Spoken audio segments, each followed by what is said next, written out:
The smell of cookies wafted in the air, coming from the kitchen door. Soleil and Poha were busy baking dozens upon dozens of different cookies, from making the cookie dough to placing them in the oven with Poha's greatsword. They had invited the satyr to Sandpoint, and Poha was eager to see the city where Shuka almost got arrested and sent to prison. Again. Anyways, everyone else was gathered around in the tavern, talking and enjoying the holidays. All except for a certain reaper who leaned up against the wall as he drank his hot chocolate. Noticing this, Avack walked over to Yin, who they also have invited. Red Reaper. Yin looked up, raising a brow at the monk before him. Go bake cookies with Soleil. Avack pointed to the kitchen door for emphasis, and what the monk asked from him felt more like an order than a request. I don't really bake, Yin stated, taking another sip of his hot chocolate. At least spend time with her. It's Christmas. If you insist. Vee'ra? Soleil's father looked to his partner in question. Can you look after this for me? Why do you need her to look after us? Avack asked, tilting his head in slight confusion. They were in Sandpoint after all, and everything was pretty quiet and peaceful for the holidays. Yeah, they don't need us to look after them. Besides, I'm still drinking my hot chocolate. God damn it, Vee'ra. Yin muttered under his breath as he grudgingly turned around and opened the kitchen door. His eyes widened once he entered the room. Measuring cups and ingredients were scattered across the counter, and a satyr he's never seen in his life was mixing the ingredients together to prepare the dough. On the other side of the kitchen, his daughter was carrying a greatsword over to an empty plate and sliding the cookies onto said plate with ease. Where his daughter got a greatsword and why she was using a greatsword for cooking, he had absolutely no idea. Poha was the first to notice the newcomer as she raised an eyebrow at him, looking him up and down in his casual clothing. Who are you? Turning around, Soleil's eyes widened. Father? Wait a minute. That's your father? Poha asked for clarification, pointing to Yin. Soleil nodded as she placed the greatsword on the table. What are you doing here? I thought you could use some help with the cookies. Yin explained, albeit a bit awkwardly. The satyr snorted at this. Ha! You make cookies. You look like you could kill anyone, but can't bake a cookie to save your life. Well, I'm sure my father can bake cookies. It's not that hard. Girl, I bet you that if we leave him alone here for 5 minutes, the kitchen will be on fire. And I ain't letting him touch my greatsword. But you let me touch your greatsword. Yeah, but that's because you wear gloves and can actually make cookies without burning them. I'm right here, you know. Yin pointed out, waving his hand. So is he where you got the tap dancing from, or what? Because you look like one of them tap dancers from Riddleport, and he looks like he just got out of bed, put on some random tunic, and called it a day. Poha! Shuka shouted from outside the kitchen. After all, the satyr wasn't really being subtle, and the rogue could hear her all the way from the outside of the kitchen. Leave them alone! You can join us outside! Fine, I'll leave you two here to finish with the cookies.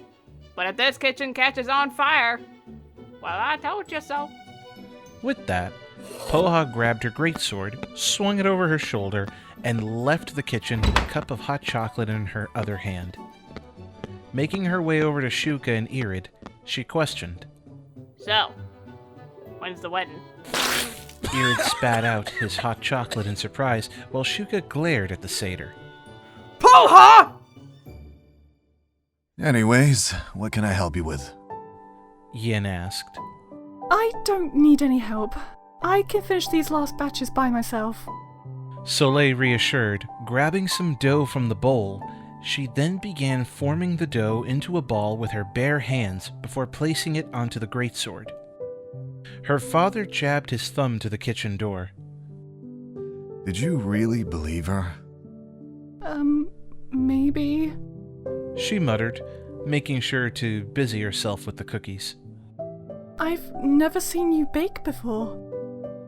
Well, I can learn to bake now. What's the first step? Her father did seem eager to help. Who knows? Maybe he's secretly great at baking cookies. And she did miss him, even if she hasn't admitted it yet. Hesitantly, she grabbed a new bowl and placed it in front of her father. First, we need to measure the ingredients and put the dry ingredients in here. The other ingredients we mix in here. Soleil pointed to the larger bowl, which was next to all the measuring cups and the bag of flour. Why can't we mix everything in the same bowl? Because the cookies then wouldn't be as soft. Okay, I can do that.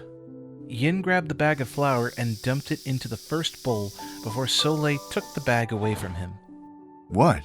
You're supposed to measure the flour. We need 3 cups. Soleil explained, setting the bag of flour back on the table. Yin looked into the bowl and shrugged. Looks like 3 cups to me. Realizing her father wasn't one for measuring, she tried to think of something else that he can help her with. How about you crack the eggs into the other bowl, add vanilla, and beat them until it's mixed? Soleil suggested as she opened one of the cabinets. I'll finish adding the dry ingredients. Finding the basket of eggs lying on the table, Yin grabbed one of the eggs and placed them on the bowl. After adding a few drops of vanilla, he firmly grasped the wooden spoon in his right hand and literally beat the ingredients in the bowl. If you actually want a more detailed description of the mess, let's just say that he used the end of the spoon and kept hitting the egg till it cracked and looked mixed enough. He used so much force, too, the table literally shook. Hearing this, because no way would beating an egg be that loud, Soleil immediately turned around, running to her father's side. She stared into the bowl in utter shock and dismay. She even gasped as she noticed all the eggshells mixed in with the egg and vanilla. No way could she make cookie dough out of this. Father? What did you do? I beat the egg, like it told me to. But there's eggshells everywhere. It adds more calcium to the cookie. What did you eat during the war? Soleil wondered aloud, trying to think of a possible explanation as to why her father would add eggshells to cookies. Never mind. I'll make a new batch. There's a pan over there that's ready to go into the oven. Can you put it in the oven, please? Yin didn't get why his daughter looked so bewildered. To him, he followed her instructions exactly, but he did what Soleil asked of him by putting the pan in the oven. There we go. That should do it. Yin said to himself as he patted his bag. Of course, it was Christmas, all right. Noting that the pan was in the oven, Soleil let out a sigh of relief. Thank you, Father. She thanked before returning her attention to the bowl in her hands. Anytime. Watching her as she mixed new ingredients together, he cleared his throat. Soleil? Yes? Your friends told me that you're trying this thing called Christmas today, right? Yep, Clockwork read about it, and we thought it would be fun to do too. Well, do you like it so far? Soleil thought about this before nodding once more. I like it.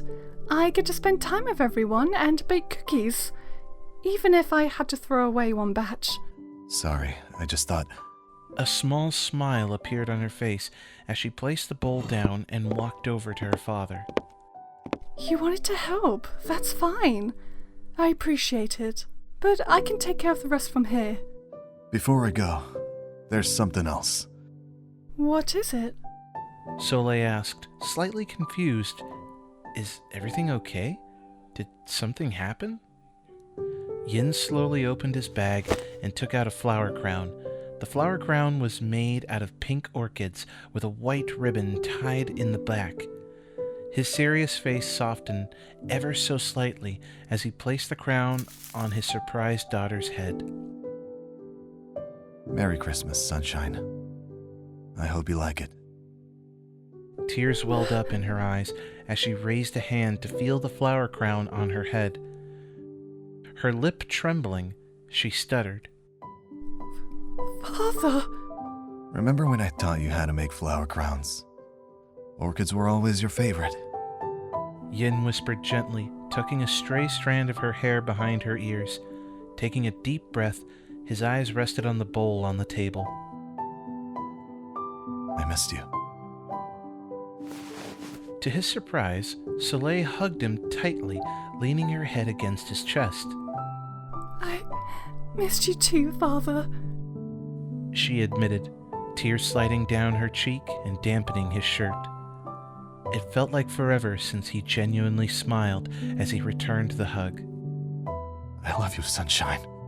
I love you too, Father. Avack, what are you doing? Verico asked, appearing right next to the monk in question. Avack had his ears pressed to the kitchen door with Blueberry mimicking him. You know, if you want food, you can just go in. To demonstrate this, Verico stepped through the door, the pros of being a ghost, only for his eyes to widen in surprise. Quickly returning to Avack, he still stared at the door as the tiefling whispered, Hello, Daddy. Avack grinned, turning to Verico. Sounds like my plan worked. Soleil and her father seem happier now. Wait, that's her father? Verico asked in amazement before looking at the wyvern. Did you tell him about Blueberry yet? Avack shook his head. No, we haven't told him, and... The monk paused as he smelled something off. Do you smell smoke? I'm a ghost. I don't smell anything. Verico pointed out until he noticed the smoke coming from the kitchen. Oh no. Soleil and her father noticed this too as they let go of the hug. Turning her head to the oven, the monk gasped. Oh no! We forgot about the cookies! Yin looked around for a bucket of water while Soleil ran and opened the kitchen door, accidentally knocking over Avack and Blueberry as she shouted. Thymus! We need your help! Don't worry, I got it! Thymus yelled, readying his spell as Poha shook her head. While everyone was trying to stop the fire, the satyr took another sip of her hot chocolate. See? I told ya. Not now, Poha. Shuka muttered under his breath. On the bright side, they stopped the fire in time before it burned down the whole tavern, and the party finally got to enjoy the cookies that weren't burnt. Sure, it was a chaotic beginning to their Christmas, but it was a memorable one, as father and daughter sat next to each other, eating cookies and drinking hot chocolate.